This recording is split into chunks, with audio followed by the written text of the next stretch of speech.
All right. Hello and welcome, everyone. So today we are going to be talking about the EXIMUS Reborn Dev Workshop. There's a lot of information here about how the EXIMUS are going to be handled with the new update on the 27th. And there's a lot of very important information here that I think is going to lead to some shifts in how good certain frames are based on the additions that we're going to be getting to a few different enemies. So lots to go over. Let's get started. First and foremost, there is a video here that I am going to be referencing in spots. We're going to jump around through there and see a few things. But those things are not going to be immediately important, so we're just going to get to the main bulk of text and stuff here and just refer back to how this stuff looks when needed. So they have changed the term that they were calling protection before to overguard, which is going to be added with the goals of amplifying their the EXIMUS's threat with increased time to kill, accompanied with justifying rewards, which is going to be a big point here in this workshop. Also, they're enhancing their visual and mechanical functions to be more identifiable in combat. So, big point to talk about here is Overguard. While Overguard is active, it will keep EXIMUS units immune to Warframe crowd control abilities and anything that will stagger, knockdown, stun, mind control, ragdoll, and blind.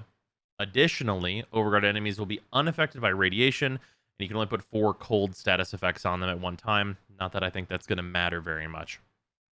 Overguard is particularly susceptible to void damage, which will improve overall flow and synergy between Warframe and operator combat when engaging with EXIMUS units, which I don't know how much this will factor in. This will be a thing that's going to need a lot of testing whenever this actually comes out.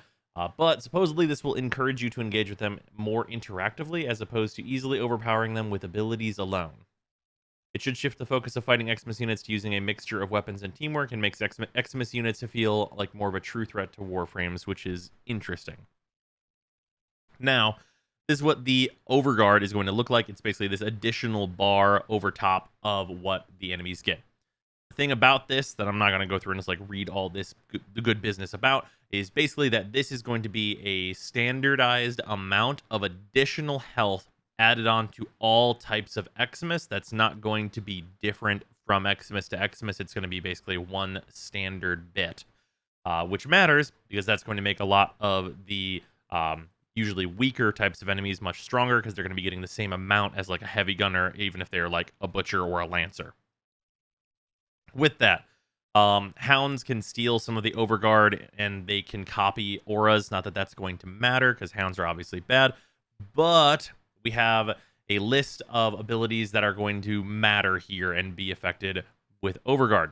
So, Overguard is introduced as a means to make EXIMUS units feel more formidable, whilst providing a way to crush their defenses with some solid teamwork and concentrated firepower. With the addition of Overguard, we've updated the scope of which abilities are considered to be crowd control. Note that these abilities will still do their intended damage. It is only the crowd control effect of the abilities that will not apply while Overguard is present. That's very important because even if the ability is on this list, sometimes the important part of the ability is the damage that it deals and not whatever minor stun is attached to it. But the very first thing on this list is Sevagoth's Gloom. So, enemies that have this bar, which is going to be all EXIMUS and also more enemies, Sevagoth's Gloom will not work on them, which means that all of the frames that were using Gloom to patch up their poor survivability or just inconsistent playstyles that weren't worth running without adding more survivability are now in a great amount of danger. That's looking at you, Banshee. In addition, stuff that I'm just going to go through the ones that matter on this. Zaku's Gaze, basically this means that you cannot target EXIMUS units specifically with this ability because they will be immune to the stun of it.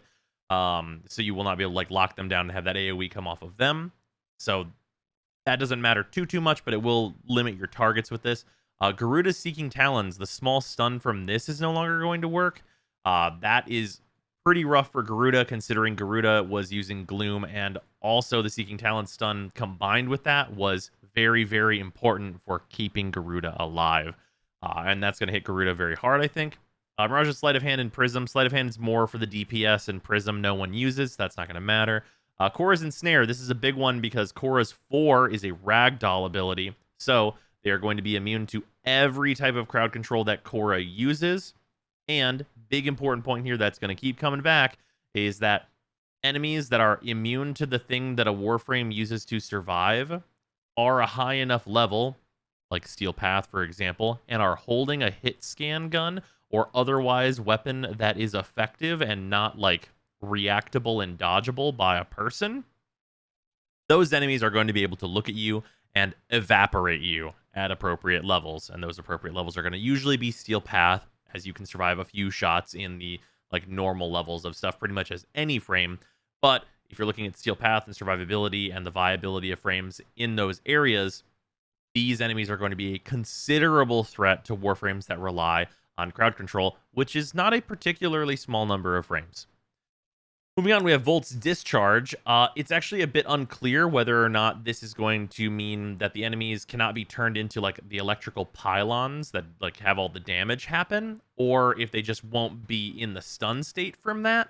So it's going to be kind of debatable how much this is going to affect Volt. If anything, this is going to affect how good he is in Elite Sanctuary Onslaught, but I don't foresee it making too much of a difference. Might make him slightly worse at ESO and slightly worse at clear in general, but overall probably not too much worse.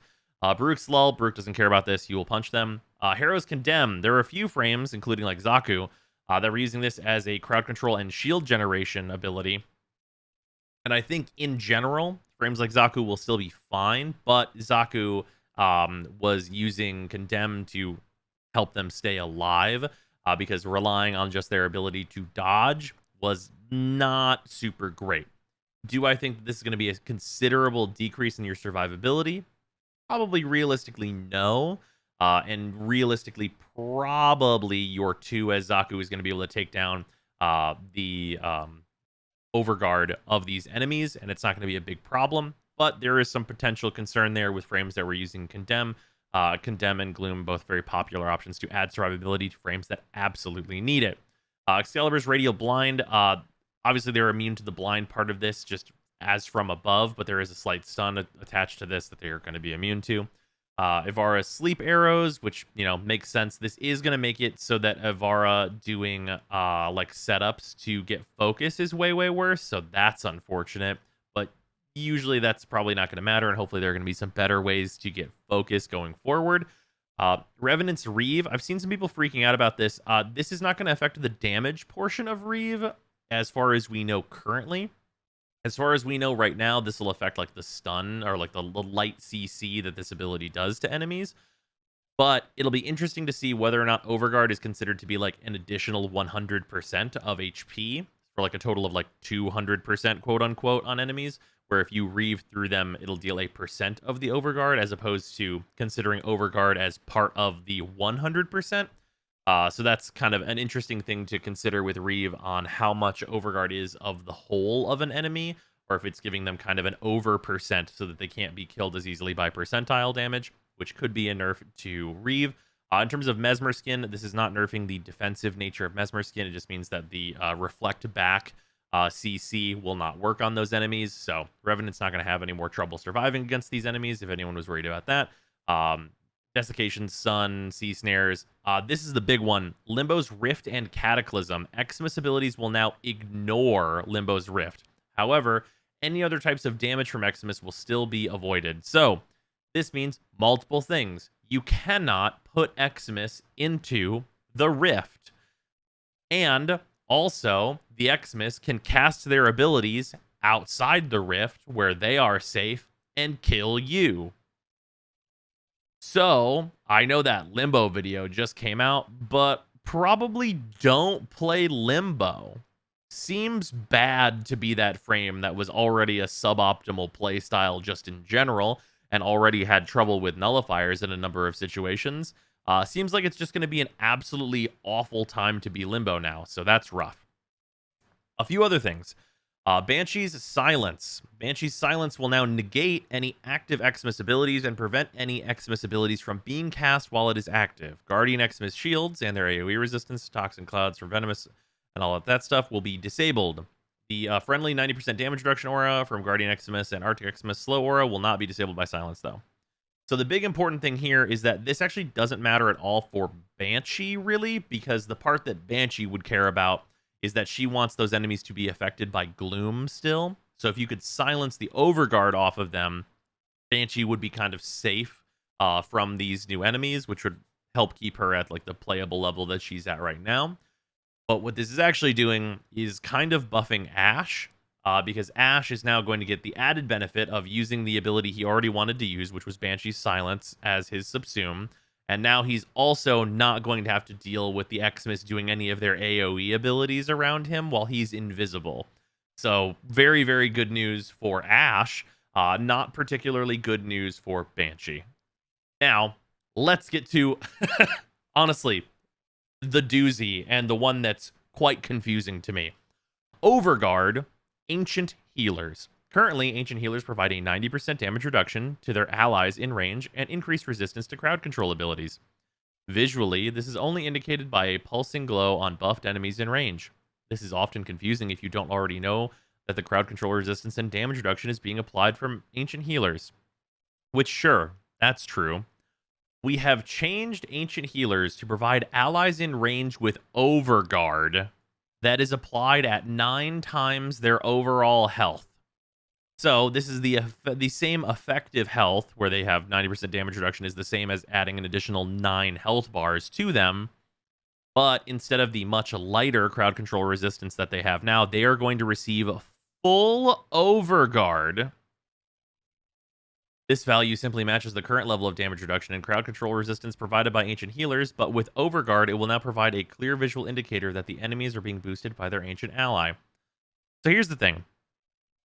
Right now, Overguard, as we know it, is better than what Ancient Healers currently provide. There's a number of abilities that work through the Ancient Healer resistances, such as Rhino's 4. And also, in addition to that, a thing that is not considered here is that Ancient Healers, as it stands now, will take on the statuses of any enemies that they are protecting. And usually, that means that the Ancient Healers are much easier to take down, because if you apply a ton of heat procs to one of the enemies, those would get transferred to the Ancient Healer and then kill that Ancient Healer, which would then cease the protection. If the Ancient Healers are also no longer protecting those enemies from statuses, that's actually a buff to Ancient Healers, and will make this even harder to get through for a number of frames. So, Overguard can be taken out on enemies bolstered by Ancient Healers through a few different ways. Dealing damage to Overguard, sure. Killing the Ancient Healer providing Overguard, drawing them out of range from the Ancient Healer. Currently, any enemy that receives an Overguard buff from an Ancient Healer is one time only. They cannot receive Overguard again when back in range or from a new enemy healer. So that's going to keep it kind of in check with like healers constantly spawning and not just constantly reapplying that overhealth. But it is potentially very problematic that we're going to have enemies that are like super crowd control resistant and like won't be affected by gloom and all that kind of stuff in large quantities, because that really disincentivizes any amount of crowd control in being like a primary thing for you to do. And if you're a Warframe like Vauban, who for example has only relevant abilities that do crowd control, this is about the absolute worst news that you could possibly hear, because what this means is that enemies don't give a shit that you're using abilities, and they will just shoot and kill you, and you probably should not play that Warframe, is where we kind of end up there. But that's not all. In addition, health, shield, and armor scaling, this is the part that makes it actually a real threat, probably. Health, shields, and armor for EXIMUS now all scale faster at higher levels up to a point where it eventually flattens out and doesn't scale exponentially. Now, here's the thing. Where is higher levels? Where is up to a point? And where does it eventually flatten out and not scale exponentially? This is all very important information that I would personally love to have in like a dev workshop. This is all really important stuff about when these enemies are going to get stronger than we are used to right now. Because I got to tell you, if we're looking at like higher levels start at 30, that's going to affect a considerably larger amount of players than higher levels that start at like 100. So it'll be interesting to see where DE considers higher levels to be. So that is going to give them a boost to their overall tankiness. Our intent here is to give a slight boost to enemies like butchers more than heavy gunners, and to make difficulty more consistent across enemy type.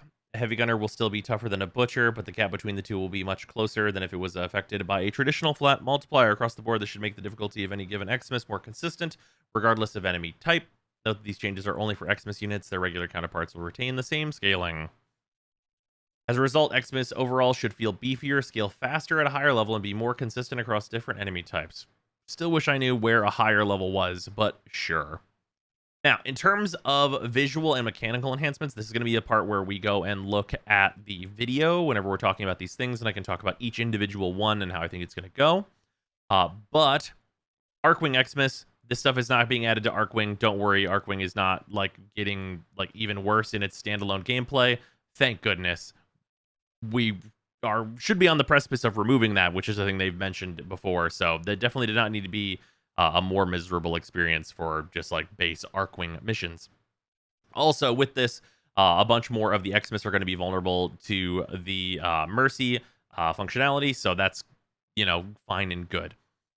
Okay, so for the blitzes and Eximus of all kinds and such, let's look at this video. I'm going to mute this, and we're just going to look at the actual what's being shown here. You can see the Overguard here being chipped away at, and then this is the Blitz Eximus, which is going to, if I go back far enough, which is going to have that explosive line that you're going to have to avoid. The general trend here with these enemies is going to be that their actual Eximus mechanics are going to be very respondable, and things you're going to be able to avoid like that, where you can see the startup and get out of the way of it. And it's going to be a more threatening move that if you don't dodge, you're going to feel very bad about. Now, this is an Energy Leech Eximus. One of the things that I noticed about this is that there does not seem to be any lead up to these bubbles spawning. And also, the bubbles that they can spawn on you to leech your energy seem to be able to spawn directly on top of you. Also, in a few spots on this, you can see them using the new Void Strike, which has done decent amounts of damage to enemies in this little video. So here's another the Blitz Eximus once again, which is just the explosive lines. Then we have the explosive AoE Eximus and stuff, the Parasitic Eximus, for all the energy drain and such like that we are fairly used to, not super different on that one. This is the big one that I want to talk about though coming up, which is the Guardian Eximus.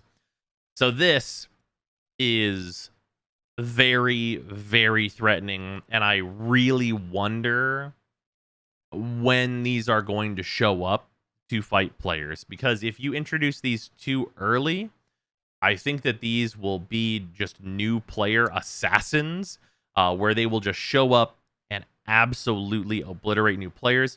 These Eximus get 90% damage reduction and give 90% damage reduction to all of their allies around them. In addition to that, also, they have 3 rotating shields that are punch through immune and rotate pretty slowly and are 100% damage reduction. So you cannot shoot through them, and you must shoot either their small vulnerable parts or between the shields. A big point here is that these Eximus, with their Overguard, are going to be immune to crowd control. Also, they have a additional reduction that is not mentioned how much it is for AoE damage on top of their 90%.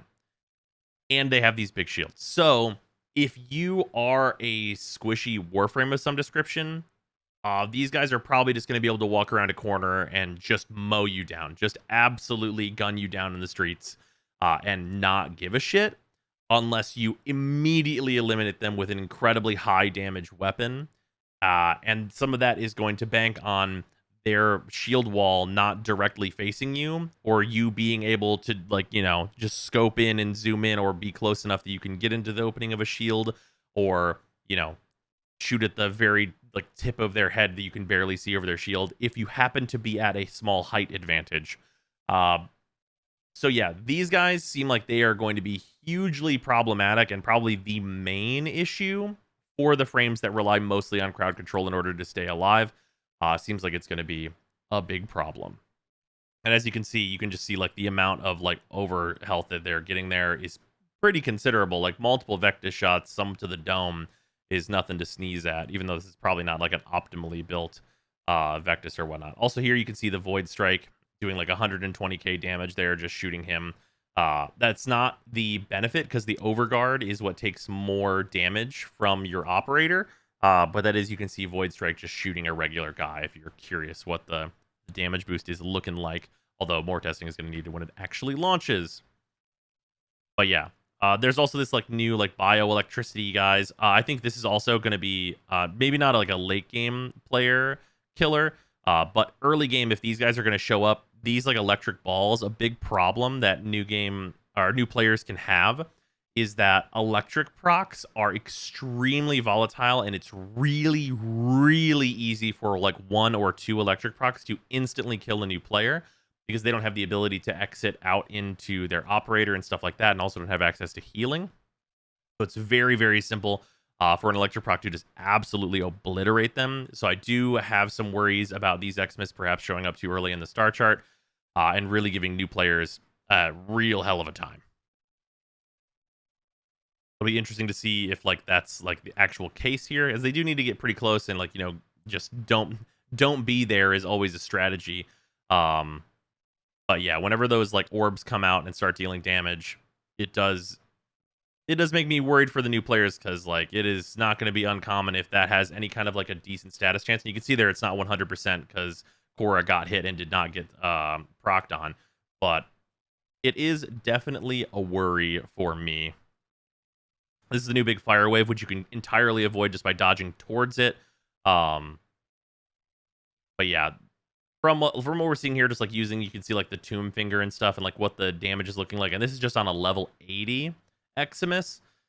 These enemies seem like they're going to be pretty hardy, and I think that they're really actually going to pose a big threat to certain frames, which I think brings us to the problem with this, in that I would say the current meta in Warframe is that you are a big tough guy and you do a lot of damage with your gun and usually buff your gun damage, and or you have abilities that like will just kill enemies, mainly stuff like Wukong, where you know you have your clone that just like jumps out and just starts shooting dudes. And that play style where you're that, or like Nezha where you just throw your ring on and like you just can't die, and you have like tons of buffs, and like you can throw your ring at the enemy and then also like buff up with roar if you have that subsumed and stuff, and just do outrageous amounts of damage and not be able to die.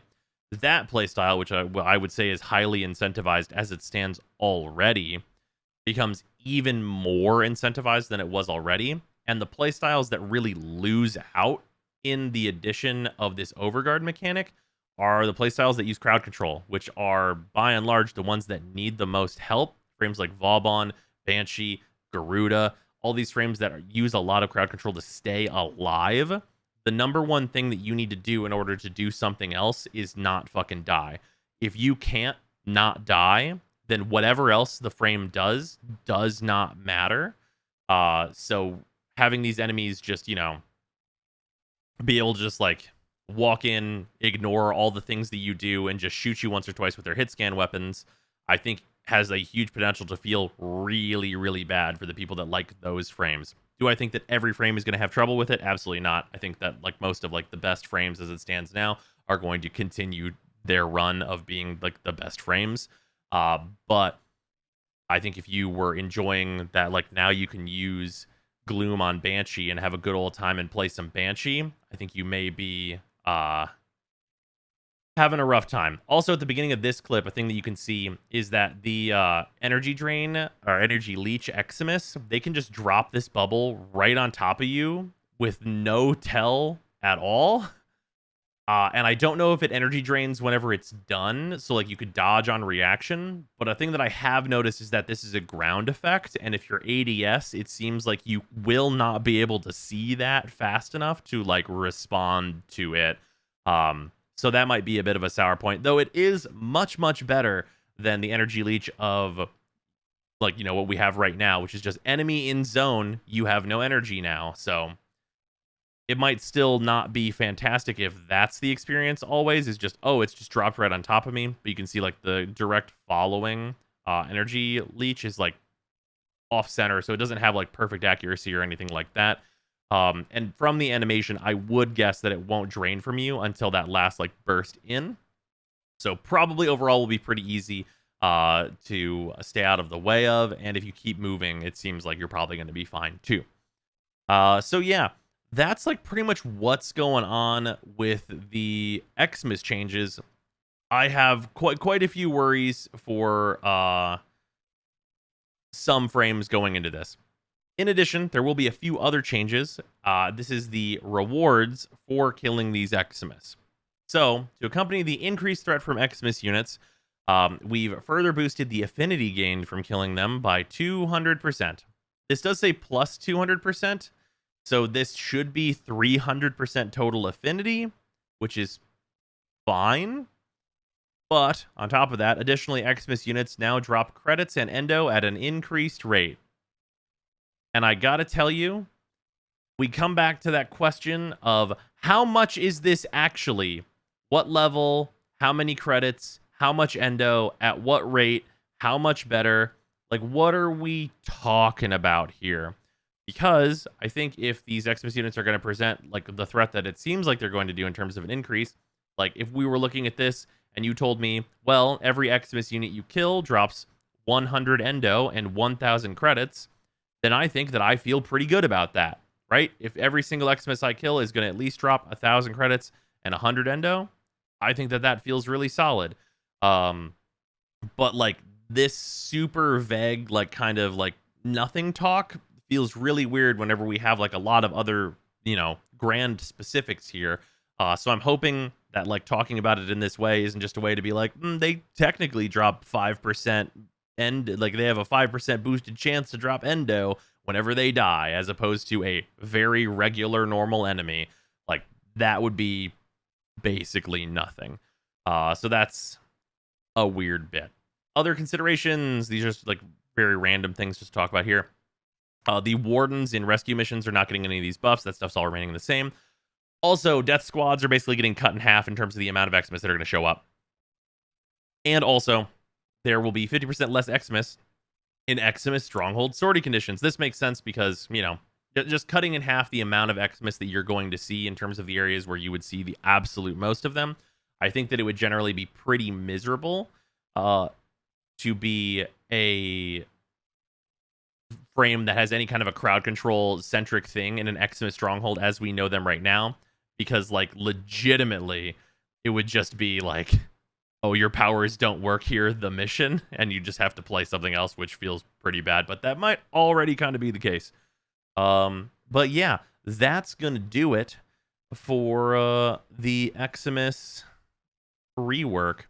Bit worried about how this will shake out and if this is just going to make some of the frames that were barely becoming notable mentions for certain content because of things like gloom and stuff adding to their survivability, and if it is just going to re-bury those frames.